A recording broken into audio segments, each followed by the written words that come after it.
It's a fight just to make it to the top. Gotta prove yourself, show them what you got. Number one, it's a fight just to make it to the top. Gotta prove yourself and show them what you got. Number one, it's a fight just to make it to the top. Gotta prove yourself, show them what you got. Number one, it's a fight just to make it to the top. Gotta prove yourself and show them what you got. Number one. Welcome to Educators for Life, a winning world show with Shermanda. Coming to inspire, motivate, encourage, to shed light, and bring hope. We will share testimonies and share stories of people from around the world who have chosen to live triumphant lives on purpose, overcoming adversities. And now, a winning world show with Shermanda. Gotta prove yourself and show them what you got. Number one. Matthew 28. In the end of the Sabbath, as it began to dawn toward the first day of the week, came Mary Magdalene and the other Mary to see the sepulchre. And behold, there was a great earthquake, for the angel of the Lord descended from heaven, and came and rolled back the stone from the door, and sat upon it. His countenance was like lightning, and his raiment white as snow. And for fear of the keepers did shake, and became as dead men. And the angel answered and said unto the women, Fear not, for I know that ye seek Jesus, which was crucified. He is not here, for he is risen, as he said. Come see the place where the Lord lay, and go quickly and tell his disciples that he is risen from the dead. And behold, he goeth before you into Galilee. There shall ye see him. Lo, I have told you. And they departed quickly from the sepulchre with fear and great joy, and did run to bring his disciples word. And as they went to tell his disciples, behold, Jesus met them, saying, All hail!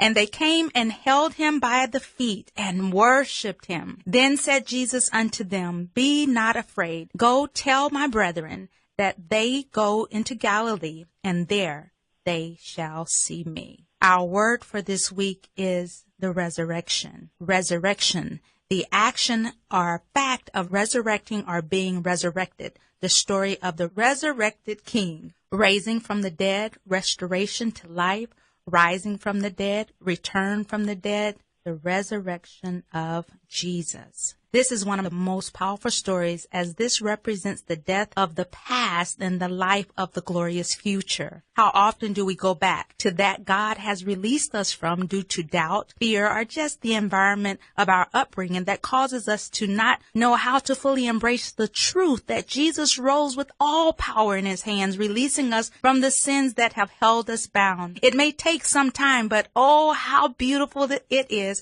when finally it takes root in our hearts as we continue to grow in him day by day in our beliefs, as we stay in the word, which gives us life through the knowledge and the understanding of who he is in the word. The resurrection power is that which brings us from darkness into the marvelous light. We've all sinned and fallen short, but sometimes people will hold on to the negative parts of you, the negative thoughts of you, the negative things of the past, and rub it in your face while you yet have moved beyond that point. This constant criticism can cause you to doubt that you've actually been changed, or feel that maybe you're not really worthy to walk in the place that he's called you to walk in. Sometimes it's even not outside voices, but the voices within. I find that voice within is quite interesting, because in order for you to have a conflict of that of the light versus the darkness, you've had some kind of encounter with the Father who is within us, but we are constantly growing in understanding to embrace him. Is there a lie of who you are in him ringing in your ear today? Is there something you want to do but have fear you won't be accepted? Grab the word that he is risen and he rose from the dead for you and for me to be free. Don't keep going back to the tomb, but rather embracing the truth that is over, it is over, and it is finished, and you have been resurrected in Christ to accomplish that which he called you to do. Hey, they didn't accept him, but it didn't stop him. We must do the same, cutting the hold of the enemy off our lives to live out that he's purposed for us to do, and that is going and spreading the good news. Great day, beloveds. With love, hugs, and mwah. Kisses. Mrs. I come to you with another winning story. Now, this may be our last show for about a month, as it takes finances to run a show, and I'm great at bringing you winning stories, but I'm having to go out and get trained on how to find sponsors and advertisers to win in bringing you these winning stories continuously. Educators for Life, a Winning World Show, is a Kingdom Action Church production, and you can donate. Just go to kingdomactionchurch.com website. Now, the story coming to us today is from an ex-Marine and a veteran. How sweet it is to honor those who have served and labored for our country and our lives to keep us safe. You are in for a true treat and a story that will rock your world and truly see just how great our God is. Let us welcome and salute our honored guest, Millard. Welcome, Millard. Good morning. I'm glad to be with you this morning. So where are you from, Millard? Well, I'm from Crescent City, Florida. It's a small town in Putnam County, although I was raised in 3 different states.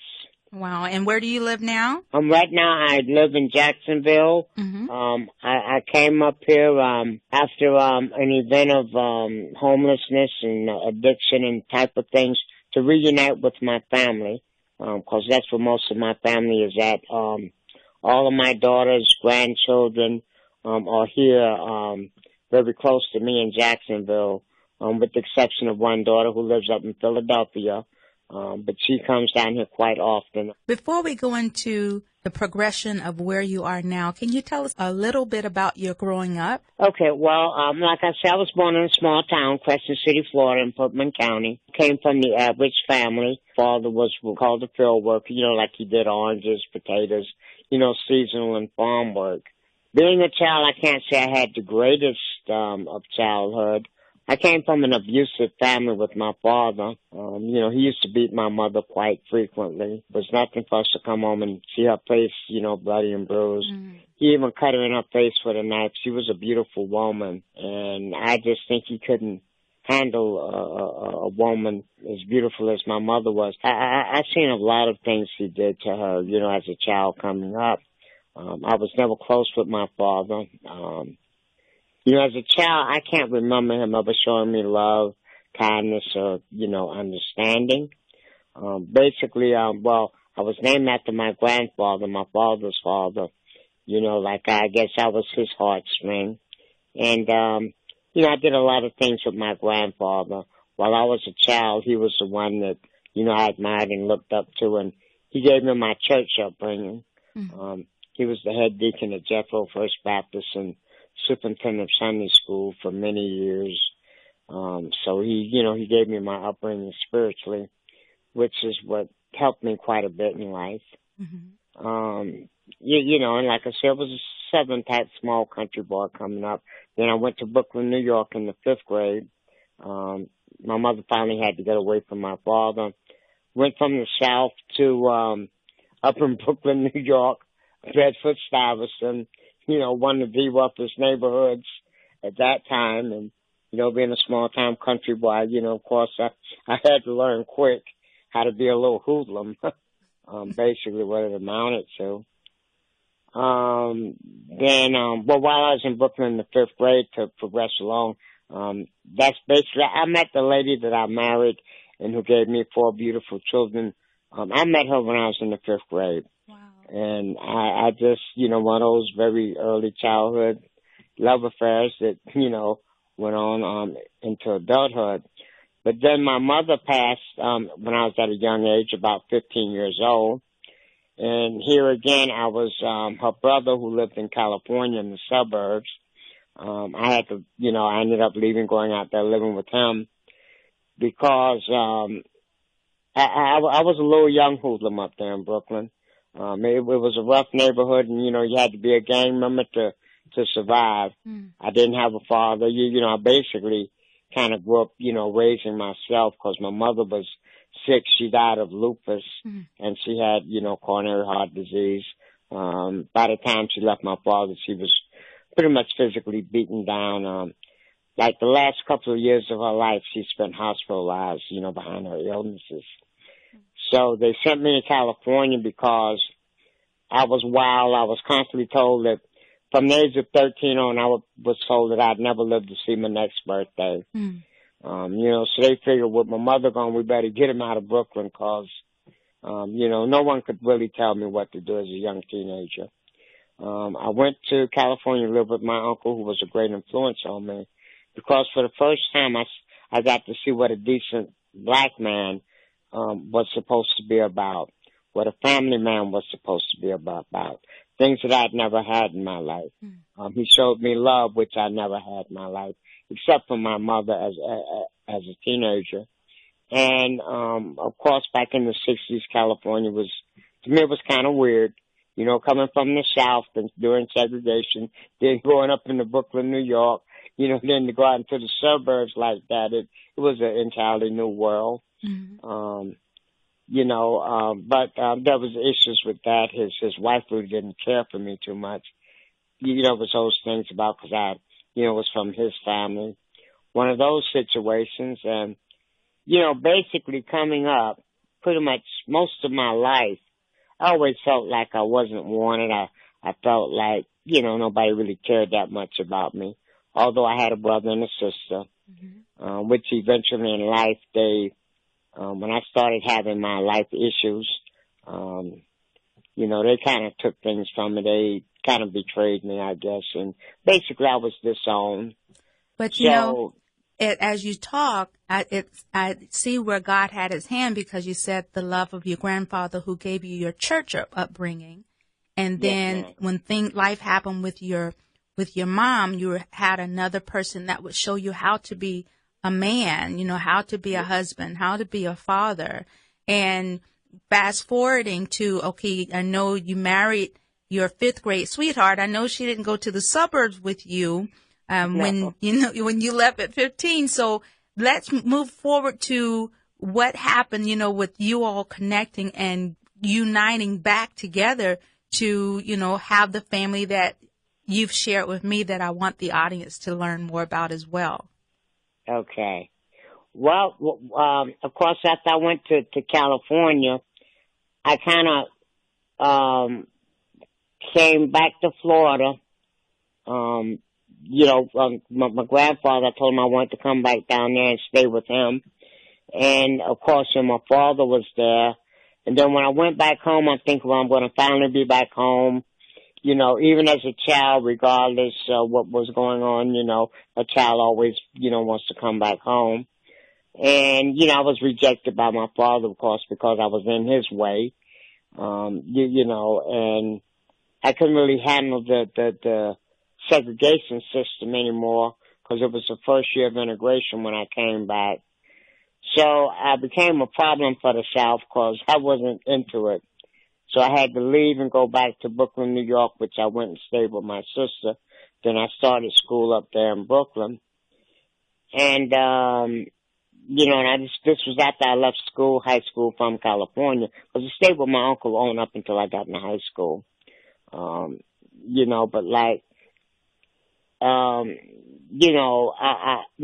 uncle was a great guy and he had a good family, but like I say, even when I first went to California, his wife would say, "Oh, you bought that one." I thought he was the other one. That was my first welcome into the home. She really didn't ever want me there. So I kind of always, even though my uncle showed me love, he really did. I kind of had to leave there because I thought I was being a strain on his marriage. He used to support me in my athletic activities and different things like that. And, my aunt would say stuff like, you're not even doing this with your son, but he had a younger son. So, at that point here, I'm feeling not wanted again. So after I went round about that, and then I came back, then I joined the military, went to the United States Marine Corps, and I dropped out of school because I had to get off the streets. Well, I really wasn't going to school anyway. So I had to get off the streets of Brooklyn. Then, all the time now I'm thinking about this little girl named Gail who I met in the 5th grade. And after I finished my tour in the Marine Corps, I came back to Brooklyn. Gail was still there and, she hadn't, attached to anyone. So, it was just a natural thing and we ended up getting married. Mm. And I even you told my uncle at the age of 16 when I was in California, even then I tell him I know who I'm going to marry. Got together with Gail. I mean, we had four children together, a son. Well, we had a daughter first and a son, then two other girls. And I was a productive father. No problem with getting jobs, working, taking care of the family. Things started getting kind of, rough up in New York and this and that, and I decided I did not want to raise a family up there. So I brought my family back down to Florida. Well, first I came home, found the job. I had no problems getting employment because I'm a talented individual and I pick up, I learn easy, so, and it was plenty of work. So once I got established, I sent for my family and we came back down to Florida. And, like I say, my wife, she was a very supportive wife and she was a good lady in my life. So let me ask you this, because I know people will be able to read more about your story, hopefully in the upcoming 2020 edition of the A Winning World Anthology, because we only have but so much time here. But what happened when life happened? What was your life-defining, life-changing moment? What's the backstory leading into that? Like I say, pretty much, I'd always had difficulty in life. And by me not really knowing how, I really, the short time I spent with my uncle, but from I was already a damaged individual, I believe. Mm-hmm. I didn't know how to be a right husband and a right family man because I was never exposed to it. And I did truly love my wife and my wife did truly love me. But I didn't know the responsibilities of a husband. I had a great woman and God blessed me with her and he blessed me with a great family. I had the wrong concept of what a husband's supposed to be. I felt, well, all I got to do is work, keep the roof, keep the bills paid, keep food in the house, and my job as a husband is being done. And this great woman who I was with, over the years, I neglected her. I spent more time in the street. After a while, I began to, infidelity entered into our marriage. You called it the sweets. the sweets in the street? Yes, ma'am. Yes, ma'am. And what it was by me knowing my wife so long, and sometimes, you become so used to something, you forget to cherish it and to take care of it because it seems natural, like it's going to always be there. And like I say, by me being blind, this woman, she put up with my stuff for many, many years, did not complain, did not give me any problems, but, like they say, if you kick a dog too many times, it will turn around and bite you. So then once, I thought that my family would never, this is a possession I would always have. And once, I lost the woman of my life and my marriage, went on the rocks, I became egotistical. Oh, well, I'm a man. I want to knock down everything in town. This got me around the wrong type of women, got me around the wrong type of places, and around the wrong type of people. And my life began to downward spiral. I started doing crack cocaine, which I never did drugs or anything like that while I was with my family. Before, it was all, I'm just trying to prove a point. I don't need my wife. I don't need my family. I was losing my mind. I actually did not really know it because it hurt me very deeply when I did lose the love of my life and my kids. It was very painful to me. And like I say, I turned to women of the streets and I turned to drugs, alcohol, all these things that we think will solve our problems. And my spiral went down. I found myself over a 25 to 30 year period, basically mainly being homeless most of the time. I lived on the streets. I slept behind dumpsters. I slept in abandoned buildings. I would barely eat. If I wanted to eat something, I'd hang out around bus stops because the people can't get up by McDonald's where there's a bus stop. So when people would get up and catch the bus, they couldn't take the food. They'll leave the food on the benches.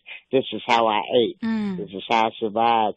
People would throw a cigarette down on the ground. That's how I smoked my cigarettes. I would pick up butts off the ground and smoke them. And I would work through labor pools and the day employment, but everything all the money I would get went to drugs. Now, regardless of how much money I made, I would only allow myself $3 for food a day. I'd get $1 burger, fries, and a shake, and that's it. I became sick. I was weighing 100. I must have weighed 110 pounds, and I'm only 5'3". So that makes me look like a shrunk-up child. And I lived like that. And, of course, I stayed away from my family for many, many years because I didn't want my children. I was too ashamed to even have my children look at me. What was your turning point? What was the turnaround? Okay. The turnaround was, like I say, living on the streets for all of those years, I was sick and didn't know it. The VA doctors were telling me that they wanted to amputate. They were going to have to amputate my left leg. I had coronary heart disease, carotid arteries, and vascular issues. And at that point, I found out I was sick. And the turnaround was, I didn't even plan on getting help or plan on doing nothing. I have to attribute it to God because all of a sudden something started changing inside of me. I was still on the streets. I was still homeless. I was still doing drugs. But all of a sudden I had a different feeling, like that burden was lifted away from me. The burden of addiction, the burden of homeless, I was still in it, but I didn't feel the same anymore. And I found myself going to the VA seeking help. Then things even hit me worse. That's when I was told about my leg. I used to be pushed around in a wheelchair. Then I went from the wheelchair, then I went to a walker, from a walker to a cane. Now, if I want to walk a mile, I can do it. But like living on the streets, and I lived filthy. I was dirty, had no hygiene. I was a true addict and a true homeless person. A true vagabond. I was low as low could get. We don't have much time, but the day that you turned your life around and gave it to Jesus. Okay, well, what happened the day I turned my life around? I left. I just started one night, something just came over me. I found myself going to the VA, got admitted to different programs. God had came into my life. This is when I finally got to find out what grace and His mercy was. It changed my life. I did not plan on getting treatment. I did not plan on doing anything. It was He did it for me. In other words, He had reached down and He had brought me back. And the great part about it, when He brought me back, when I couldn't keep myself, I realized He was the one keeping me. When I couldn't keep my family, I realized He was the one keeping my family. He was still blessing me. He was still with me through all that I was going through. And once He started working back into my life, and once I realized about His grace, about His mercy, about His forgiveness, my life started changing. Yeah. And I started applying everything I could to getting back. I didn't get my leg cut off. I didn't die behind a dumpster. I did not become a lifelong addict. All these things were taken away from me. And all of a sudden, here's my family back with me, the love of my children. Yes. Of course, my wife moved on with her life, but we're the best of friends. I'm welcoming her home. I'm welcoming all my children's home. Life just got better and better and better for me. And I affiliated myself with the church up here in Jacksonville. Yes. Mr. Millard? And God is working in my life. He's the one that restored me. He's the one that brought me back. Yes. I had nothing to do with it. Yes. God is real. His mercy and His grace is real. Okay, we're gonna I'm gonna have to probably have you back on another time because I know you have such an amazing story and it's so much to talk about. But we have run out of time. We're going to close it out with Jude, which is one of your favorite scriptures as far as the 24th and the 25th verse. But we're doing 21 through 25. Keep yourselves in the love of God, looking for the mercy of our Lord Jesus Christ unto eternal life. And some have compassion, making a difference, and others save with fear, pulling them out of the fire, hating even the garment spotted by the flesh. Now unto him that is able to keep you from falling. Yes. And to present you faultless before the presence of his glory with exceeding joy. To the only wise God, our Savior, be glory and majesty, dominion and power, both now and forever. Thank you, thank you, thank you. And I pray that we return quickly with advertisers, donors, sponsors. You know, I know they have risen. We just have to connect with love, hugs, and kisses. As always, connect with us at KingdomActionChurch.com website as well as awinningworld.com website. Again, that's Kingdom Action Church website, KingdomActionChurch.com and awinningworld.com for donation, advertising, and or just simply to say hello. Kisses until next time. If you enjoy our Winning World show and want to continue hearing winning stories from people around the world who have chosen to win triumphantly after adversity, please contact Kingdom Action Church at 904-533-5222 or 800-708-3543. Or email us at info@kingdomactionchurch.com to make a donation, sponsor us, or run a commercial about your business during our broadcast.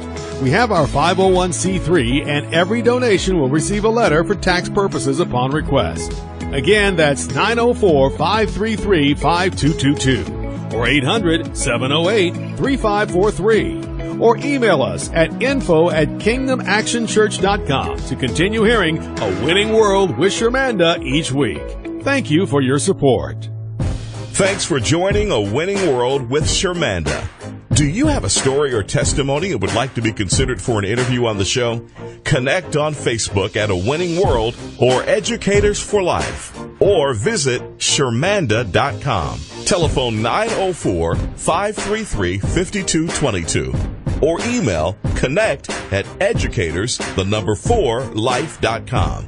Tune in next week for more winning stories on A Winning World with Shermanda. Number one.